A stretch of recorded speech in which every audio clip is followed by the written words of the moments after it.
Welcome back to Willowbrook Village, where quiet rivers carry whispered dreams, where old stone bridges have watched countless love stories unfold, and where every lantern lit beneath the evening sky carries a wish toward tomorrow. If today has been busy, allow it to gently drift away. Take a slow, peaceful breath. Settle into a place of comfort and let the warmth of this spring evening surround you. Tonight, the village prepares for its most beautiful celebration. The streets glow with golden lanterns. The air is filled with the fragrance of fresh blossoms. Soft music drifts across the river, and somewhere among the gentle lights, two hearts are about to take their first steps toward a love neither of them will ever forget. So close your eyes.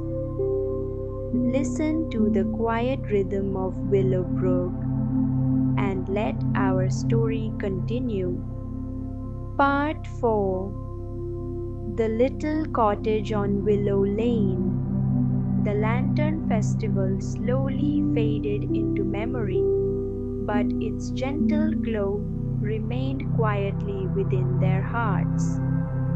Days became weeks. Weeks slipped softly into the fullness of spring. Every morning, the little town awakened beneath skies that seemed bluer than the day before. Blossoms opened one by one along winding streets, and every garden appeared to have discovered a new shade of color.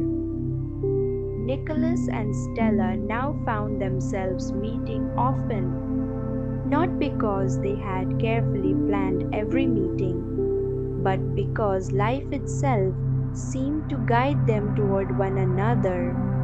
Sometimes it happened in the marketplace, sometimes beside the little stone bridge where ducks floated lazily beneath the arches, sometimes in the village library where the scent of polished wood and old books welcomed every visitor with quiet dignity. And sometimes they simply walked without destination, without hurry. The finest conversations, Nicholas discovered, were often those that wandered just as freely as their footsteps. One bright Saturday morning, Stella arrived carrying a small wicker basket. Inside rested warm bread wrapped in linen, slices of soft cheese, ripe strawberries, and two little glass bottles filled with homemade raspberry lemonade. Nicholas looked into the basket with amused surprise. "Are we feeding the whole town?" She laughed. "No, only two people who always forget to eat when they are talking." He smiled. "I suppose you've noticed that." "I notice many things." He raised an eyebrow. "Do you?" She nodded proudly. "I notice when you're thinking too much." "And how can you tell?" "You become very quiet." "And is that unusual?" "No." She smiled warmly. "But your quiet changes." That morning, They followed a narrow country path that left the town behind. The road curved gently between wildflower meadows where butterflies floated lazily through the warm air. Tall grasses swayed like gentle waves beneath the breeze. Every now and then, a skylark rose high above the fields, singing so beautifully that both of them stopped simply to listen. Far ahead stood an old cottage nestled beneath three enormous willow trees. Its whitewashed walls had faded with time. The roof bore patches of soft green moss. Blue shutters framed tiny windows, each filled with flower pots overflowing with lavender and daisies. A weathered wooden sign beside the gate read Willow Lane Tea House. It looks like something from a fairy tale, Stella whispered. It does. Shall we? I was hoping you would ask. The little gate opened with a cheerful creak. A winding stone path led through a garden, alive with bees, butterflies, and the gentle perfume of blooming roses. Near the entrance stood an elderly woman watering herbs with a copper watering can. Her silver hair was gathered neatly beneath a white straw hat.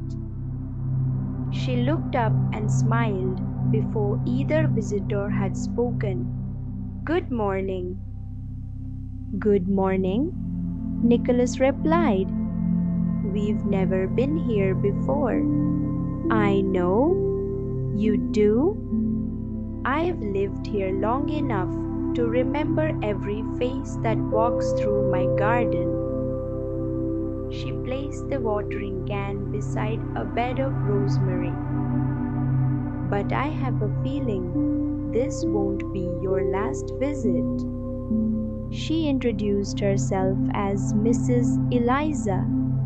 For nearly 40 years, she had welcomed travelers, artists, teachers, and dreamers into her tiny tea house. Nothing inside had changed very much, and that was exactly how she liked it. The cottage smelled of fresh bread, cinnamon, warm honey, and dried herbs hanging from wooden beams overhead. Tiny porcelain teacups lined old shelves. A grandfather clock ticked quietly in the corner. Fresh flowers rested upon every table. No music played, only birdsong drifting through the open windows. Mrs. Eliza prepared a pot of chamomile tea mixed with wildflower honey and fresh mint gathered that very morning. As she poured the steaming tea into delicate cups, she smiled kindly. My husband planted those willow trees.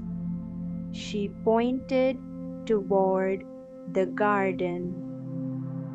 He always said they were patient trees. Stella looked through the window. They're beautiful.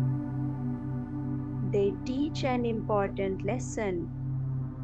What lesson? Mrs. Eliza stirred her own tea slowly. They bend whenever strong winds arrive, but they do not break. The little room became quiet. Outside, the willow branches danced softly above the garden path. Nicholas found himself watching them with new appreciation. After tea, Mrs. Eliza disappeared briefly into another room. When she returned, she carried a small wooden box polished smooth with age. Inside rested dozens of tiny folded papers tied with faded ribbons. "What are those?" Stella asked. "They're memories." "Memories." Mrs. Eliza nodded. "For many years, visitors have written one happy memory before leaving." She carefully unfolded one. It contained only a single sentence. "Today, I laughed until I forgot my worries." Another read, "My father finally came home." Another simply said, "Spring smells like apple blossoms." Stella smiled. "What a lovely idea." Mrs. Eliza handed each of them a blank piece of paper. "You don't need to write today.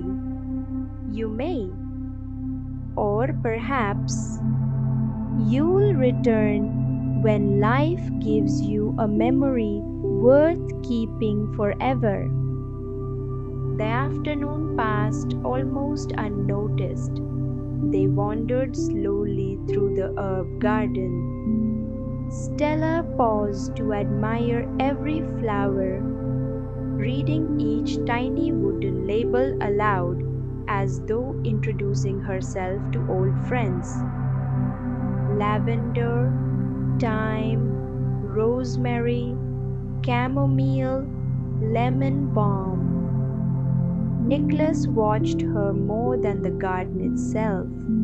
He noticed how gently she touched every blossom, how carefully she stepped around butterflies resting upon the grass, how she smiled at even the smallest wonders. He realized something quietly important. When they had first met, he had admired her beauty. Now he admired her kindness, and somehow that felt deeper, more lasting. As the afternoon sun began its slow descent, the shadows beneath the willow trees stretched gracefully across the garden. Before leaving, Mrs. Eliza wrapped 2 honey cakes in soft parchment paper. "A gift?" "Oh, we couldn't." "You can." She smiled knowingly. Sweet journeys deserve sweet endings. Stella hugged the little parcel carefully. "Thank you." Mrs. Eliza looked kindly at both of them. "There is something I have learned after many years." "What is it?"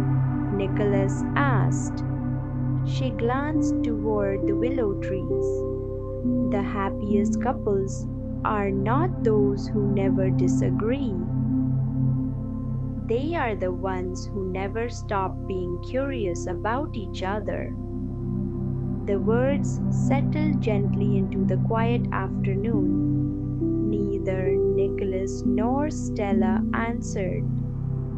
They simply looked at one another, and in that peaceful silence, they both understood. They left the cottage just as the evening sky began turning shades of gold and rose. The willow branches swayed softly behind them, almost as if waving goodbye. The basket was lighter now. The honey cakes rested safely inside, and tucked into Stella's little notebook was a blank piece of paper from Mrs. Eliza's memory box. Neither of them had written upon it. Not yet. Some memories, they agreed without saying a word, were still being lived. As they walked home beneath the glowing sky, a gentle breeze carried the scent of lavender across the fields. Above them, the first evening star quietly appeared, and somewhere in the distance, unseen but clearly heard, a nightingale began to sing. Neither hurried to speak. Sometimes they were beginning to understand. The most beautiful conversations were the ones shared in silence. If tonight's story brought you peace, consider subscribing and returning to Gentle Sleep Narrator for another quiet journey. Until then, sleep well and sweet dreams.